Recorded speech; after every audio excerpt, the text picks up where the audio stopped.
is in a world of trouble. The worst decision she ever made was not taking that $30 million and getting Ghost. Because the more stories that come out against Cassie, it becomes perfectly clear that Cassie is a predator. Cassie committed multiple crimes, not just violating state or federal statutes, but she violated the people who she was engaging in these free calls with. In our last video, we discussed how one of the men who engaged in three-ways with Diddy and Cassie, Clayton Howard, we spoke on how he's suing Cassie for violating him, for trafficking him, and committing multiple crimes against him. Well, all right, I ain't gonna hold y'all long, but we're gonna see what this crusty nigga talking about. Poetic Flacco Ashy Lips up talking about. You feel me? But Cassie, I knew she was wasn't a victim. I knew that for sure. She definitely participated willingly. You feel me? Well, let's get to it. So that man finally sat down for a full tell-all interview, and what he said would actually make you think that Cassie is Diddy, because everything they're accusing Diddy of, Cassie did, and maybe even worse. So one of the first things that I really focused on and really honed on is him describing an interaction with Cassie. He's incapable of really understanding that he was being groomed. He just thinks, oh, she was vibing with me, she likes me, and she was really trying to kick it outside of whatever me and Diddy was doing. But no, this interaction that you're about to see is textbook grooming. And Diddy, he got mad at you because you was having with Cassie behind his back, right? No, I never had with her behind his back. She was contacting me behind his back. After a while, the got really good after a while. So, as a woman, as a human being, she wants to connect with the person that's making her feel like this. We had a lot in common. Her birthdays. Nigga, she was keeping up with all her workers, nigga, not just you. He talking about, she just want to connect with the person that makes her feel like this. Nigga, 5 other niggas make her feel like this. Trust me. And she was contacting them too. You hear me? August 26th. My birthday's August 26th. So we're birth Virgos. She's really into astrology. So, us just being people who believe in certain things. Imagine meeting a woman and you having and it's great. And then one day you find out you and her are born on the same day. That's something that you're going to be like, wow, is this a coincidence? So I think that's what kind of really strengthened our relationship to the point where she started to want to know more about me. So she would contact me, tell me how great this was, ask me for pictures, just ask me what I was doing during the day. And this actually went on, I want to say, for 6 or 8 months until I saw Diddy and her maybe 6 or 8 months into this. And I walk into the suite and like the first thing he does is he presses me, walks up to me in my face like, yo, man, why you texting my girl behind my back? So, I kind of back up like, what are you talking about? He's like, yo, I went through her phone. It's texting there. Y'all not supposed to be texting. This is something that's a swinging activity for me and her. You shouldn't be trying to get at her behind me. I'm like, dude, no, I'm not. She's texting me, bro. I'm not texting her. And if you got a problem with me texting her, I won't answer no more.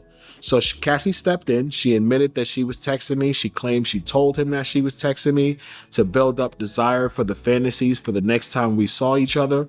But Diddy wasn't trying to hear that. He said, listen, dude, don't answer my girl if she texts you. You don't text him again. So he basically put us both on notice not to contact each other without him. Now, here's the thing. She actually did keep contacting me after that, but I stopped answering because I believed it was a trap. After watching this interview, it became perfectly clear this dude was falling for Cassie. How he expressed himself being hurt when he watched her with other dudes. But Cassie had no intentions of ever being with this dude. Cassie didn't have feelings for this dude. Cassie was using what predators do, which is grooming, which is wheeling him in, making him feel comfortable so her request can get more extreme. Yeah. And Cassie was successful in that. Because what you will see is after Cassie began to try to get close to him, try to bond with, on one occasion, Cassie committed a crime against him. Cassie stuffed him. And Cassie would tell you to come at her, right? Oh yeah, the first time we had unprotected was definitely Cassie. Again, bro, like I was come here. I'm trying to use the right word to respect your platform, but I was smashing her, bro. I was putting that twerking. Yeah, like it's not, it's bad to say, but it's kind of obvious. She's a beautiful woman. A heterosexual man, it takes no effort to do what you got to do with that woman. So I would go in there, bro, and I'm making love to her like it's the last day on earth, baby. You know what I'm saying? Like, I'm going in on her. The first time we had unprotected actually is the first time she drugged me with ecstasy. We probably had been seeing each other for maybe, I want to say, 2 years. So basically, Cassie tells me that if I take a little bit of this substance with her, this is going to be amazing. It's going to go from like 1 to a 10. And looking at her, how beautiful she was, how the great intercourse we were already having, it was enticing to see, like, wait a minute, it can get better than this? Really? I'm curious. So I don't like to take pills. I told her, like, all right, how am I supposed to take this? She says, hold on, I'll crush it up for you and I'll put like a half or a quarter of it in the drink. So she gives me this drink. I drink the drink, and she did not lie, bro. Within like 30 minutes, my entire body was alive. Like, I could feel every nerve ending. Me and this girl ended up having for like 3 days when she gave me this time. During the course of the 3 days, I believe it was sometime. Wait, he meant like, wait, hold up, like 3 days? Like, didn't stop for 3 days? That X will have you up for 3 days, though. So, hey, hold up. So my man was clapping for 3 days straight. No way, bro. During the night, we were involved in the encounter. So, I'm stroking her. It's hot. She's into it. She pushes my abdomen up, reaches, rolls off the condom, and pulls me in her real quick, bro. Like, you date women. I'm pretty sure you've been in a situation where shorty hit you with the wham-wham real quick before you knew it. You in her. You don't know what the hell is going on, but it's so good, you don't Never come been out in that. because, like, we know how. That's not okay. Cassie will want you to believe that she was forced to do these things. You think a victim who was forced to do these things is texting this dude behind Diddy back, trying to get close to him? You think a victim who was forced to do this and it wasn't consensual, you think the move she did was some karate stuff. Like, it's like, oh, Yo, Nigga said you only karate. know how to do that if you've done it before. Yo, it was just so quick. It was. Yeah, Again, I know it's hard to wrap your head around, Flacco, because it never happened to you, and it probably will never. I know it's hard. I know you think something like that is karate, Flacco. I know, for real. Abdomen, like, it was like, whoa, Kung Fu freak. But that's not cool. That's stealthing. Stealthing don't only apply to women, it also applies to men too. The definition of stealthing is the practice of removing one's condom during intercourse without the knowledge and consent of one's partner. Is frequently regarded as SA or grape and punishable by law. Once you bring stealthing into question, whatever interaction y'all just had is no longer consensual. Cassie doing that one little move and then bringing him in closer once it's off before he even realized what's going on, that's not legal. And I don't care, just like they love to say, even if he enjoyed it, even if he at the moment didn't really offer too much resistance to it, it's still illegal. That right there is textbook grape and it's textbook trafficking. That's not the only time, though, Cassie engaged in non-consensual sexual acts. This time around, he's about to tell a story where Cassie tricked them into engaging in intercourse with her when she was on her cycle. But it's not the fact that he engaged with her when she was on her cycle, but it's the deception and the degree that Cassie went to trick this dude into engaging in acts that she knew that he wouldn't have engaged in if he would have knew beforehand. She calls me for one encounter. I can't remember the exact year right now, but I remember it was cold. And it was my anniversary with the girlfriend I was dating at the time. So, I was like unavailable for the weekend. So Cassie happens to call me this weekend. She's like, yo, are you available? Come to LA. I'm like, baby, I can't. It's my anniversary with my real girlfriend. This is my real life. I got to stay here. She flips on me. What the hell are you talking about? We made a deal a couple of years ago that you were exclusively for me. This is monogamous. You're supposed to be available when I call you. She's pissed. So I'm confused, bro, because you got a whole man. Just a quick side note before we even get back to the video, I apologize. This didn't come up in court. That Cassie was telling these dudes they were a part of her roster. They were monogamous to her. This is insane. Yo, can you imagine being able to literally pick the most well-endowed men around you, right? Engage in intercourse that you thoroughly enjoy, that you came from. You got to enjoy yourself. You got to enjoy all the pleasure in the world for a decade, and then you receive $30 million Then you got 30 for M's. enjoying yourself. Oh no, yo, Cassie ran the coldest game I ever seen ran in the justice system, man. But he's about to tell a story where Cassie goes in his jealous fit rage, demand he comes to see her tonight or else. So he comes, and then she coerced him into engaging in sexual acts that he did not consent to. What the hell are you mad at me for going with my girlfriend that you know about, that I've been dating 4 or 5 years? She doesn't care anything about that. She's cursing at me. She's rude. She's like, yo, basically, if you don't come, we're done. We're done. And I was shocked by that. So she hung up on me. I think, you know what? Let me call Diddy. Tell Diddy what time it is. You know, he's a man. He got a woman. He might respect my situation enough to let me come in the morning and at least let me spend tonight with my chick. I called Diddy up. I explained the situation, and he totally agrees with me. He says, you know, let me talk to him. So he hangs up. He calls me back maybe 5 minutes later. He said, bro, she's not trying to hear that. If you don't get on this plane, she's never going to call you again. Now, the truth is, they paid me so well. They paid my mortgage when I went to see them for like 2-3 months every time I see them. So it made sense for me to go because of the economic reliance I had on what they were doing for me. So I go out there to see her. I get there maybe 12 o'clock, 1 o'clock in the morning. I remember I got there late. This is the only time I saw them in 8 years. There was no vibe in the room. It was dark. There was comforters over the couch, but I remember the living room drapes were completely drawn, so you couldn't see anything. So she pushes me on the couch. She's kissing me. She's rubbing my chest. She gets my shirt off. She gets me to stand up. She gets my pants off. And at first it felt pretty good. It was like, oh crap, she's taking you. This is what's up. All right, bet, you know? But after a couple of seconds, it just started to feel weird because she was too aggressive, and she was never aggressive like this. Diddy controlled the pace. If he thought we was going too fast, if he thought it was too much lust involved, you know, he would be like, slow down. But this time he didn't say anything. So she's continuing to do this, and the faster and faster she's going, the more and more it's feeling uncomfortable. So now I start to tell her, you know, like, hold on, wait, let me see what's going on. She's not trying to hear that. She pins me with her hips around the couch, and she's kissing me. She throws her tongue in my mouth like she's really passionate, and I can taste the alcohol on her tongue. Finally, she kind of like jumps up, she grabs my manhood, and she like sits on it quick. You know, she's already wet from what I think, so it goes in.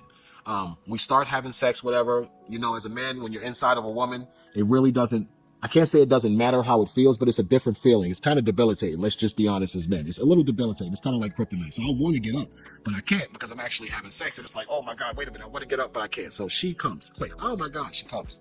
When she comes, I feel her body weaken. So I take her, push her off, roll over, and they had some touch lamps, I remember, to the left of me on the nightstand, and I touched the touch lamp 3 times real quick.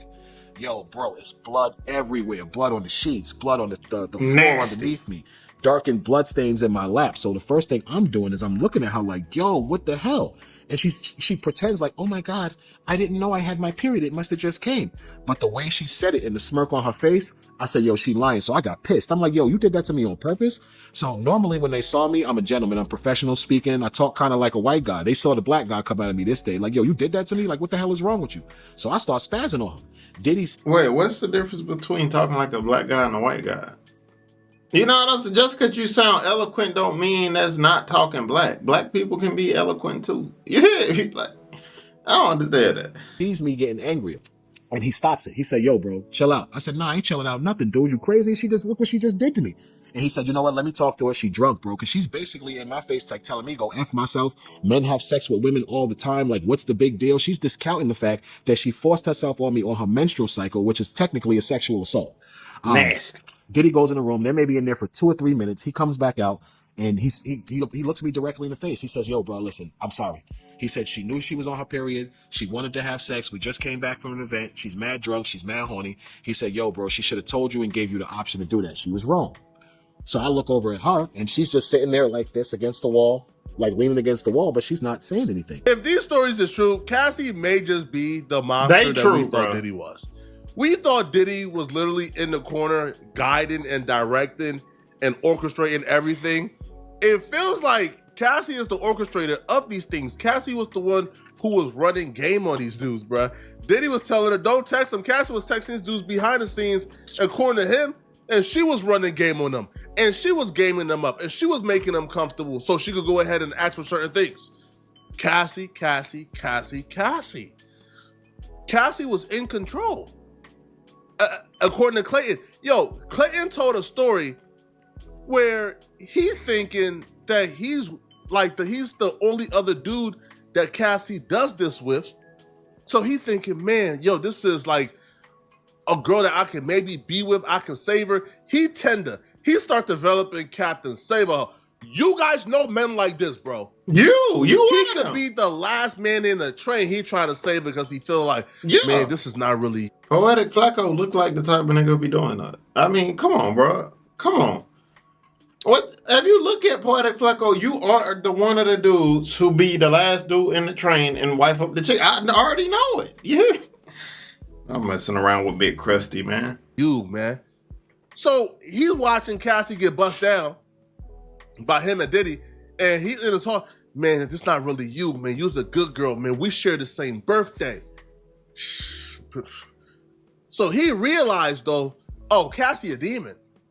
When he was invited over by Cassie and Diddy to come over for a freak off, and when he walks in, he sees Cassie being double teamed by Diddy and someone else, and he's watching Cassie, this wholesome good girl he thought she was.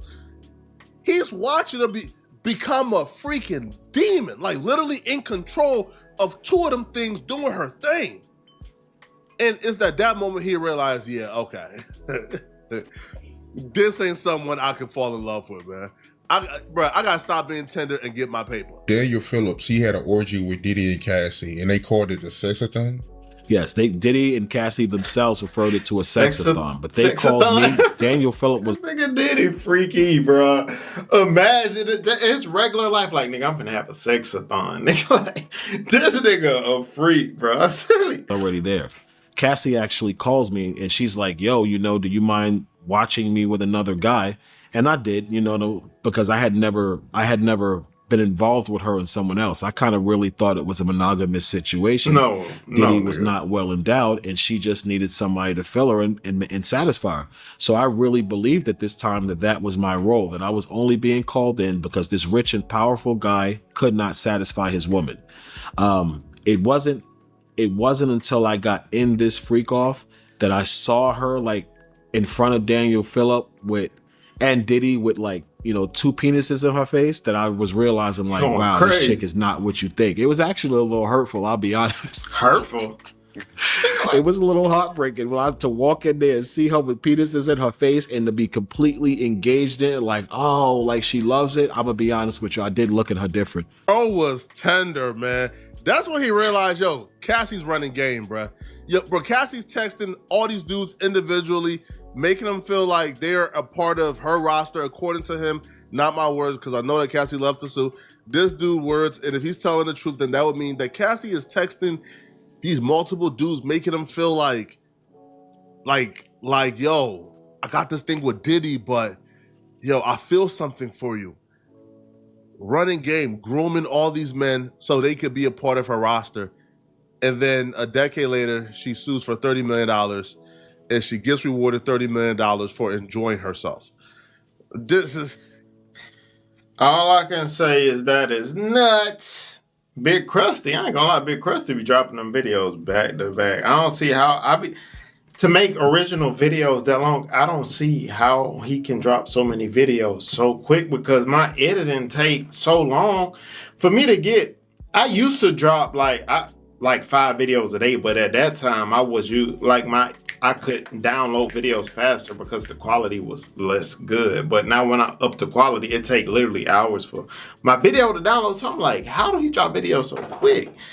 But yeah, shout out to Big Krusty, man. He be dropping videos crazy. But Cassie, Lord, bro, she ain't no victim, bro. I've been saying it too. I told y'all Diddy was gonna beat that case. Y'all called me crazy. I told y'all he was gonna beat it.